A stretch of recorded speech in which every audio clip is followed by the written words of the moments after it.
Sa gubad na ito, mayroon daw nagtatago. Payat, magaspang ang balat, at ang buhok, singtulis ng pako. Hep, hep, hep mga ka-wonder, hindi ito engkanto o maligno, kundi isang masarap na pagkain kung tawagin tuging polo.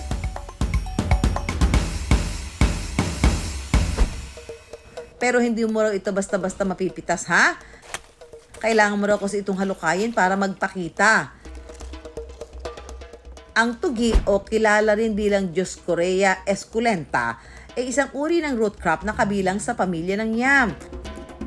Tulad ng ibang root crops, mainam din itong pamalit sa kanin bilang source ng carbohydrates. Mayaman din ito sa fiber, vitamin C at potassium.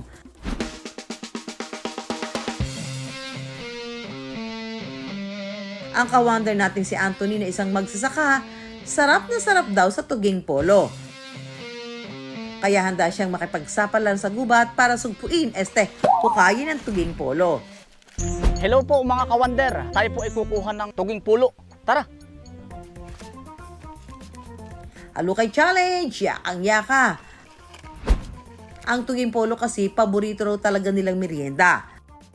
Ayan mga ka-wonder, naandito na po tayo. Kaya lang, bago po pumunta tayo dito sa paghuhukayan natin ng pulong tugi, aahon po ng kaunti at saka medyo andaan po ay medyo may lubak, may mga bato. Kaya ingat din po sa mga aapakan.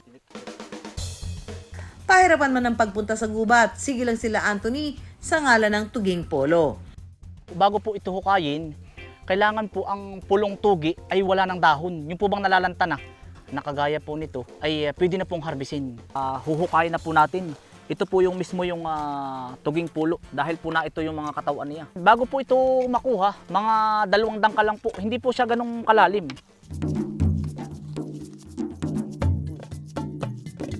Yun, ito na po yun. Nahukay din. Paalala mga ka-wonder, doble ingat daw sa pagkuha ng tuging polo. Ang malabuhok na spikes na nakapalibot dito, singtulis daw ng pako. Yung pong tuging pulo, minana pa po namin sa mga lolo, lula. Tapos, nakikita ko po ang nanay at tatay ko ay laging nagluluto noon. Namiss daw niya ang pagkain ng tuging polo. Lalo pat isang dekada rin siyang nawala sa bansa nang maging isang pastry chef sa Kuwait. Kaya na makapag-ipon at makapagpundar na ng sariling lupa, pinili na niyang bumalik ng Pilipinas para magsaka. At isa nga sa talagang namiss niya, ang makasama ang kanyang pamilya. Ang laman po nito, pangkaraniwan, 2 hanggang 3 po. Pero itong nakuha po natin ay 2 po.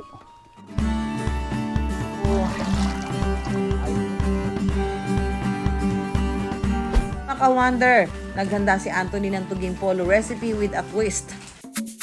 Ayun mga ka-wonder, katatapos lang po nating maghukay ng tuging pulo. Ngayon naman po ay ipapakita ko sa inyo kung paano po gawing tart itong tuging pulo.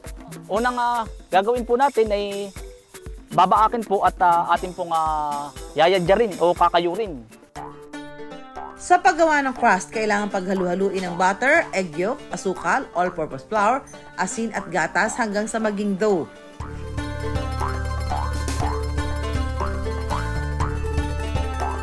At para naman sa filling, paghalu-haluin ng condensed at evaporated milk, asukal, harina at tugi.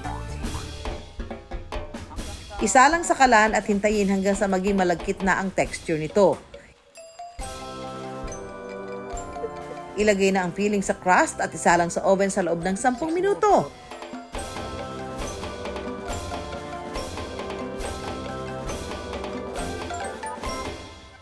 Ready to serve na ang ating tart gawa sa tuging polo.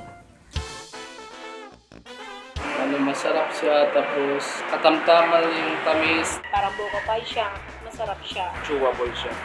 Outer part, kasya pulburo. Singtulis man ng pako ang kailangang hukayin. Worth it pa rin daw kung sing sarap naman ng tugi ang kakainin.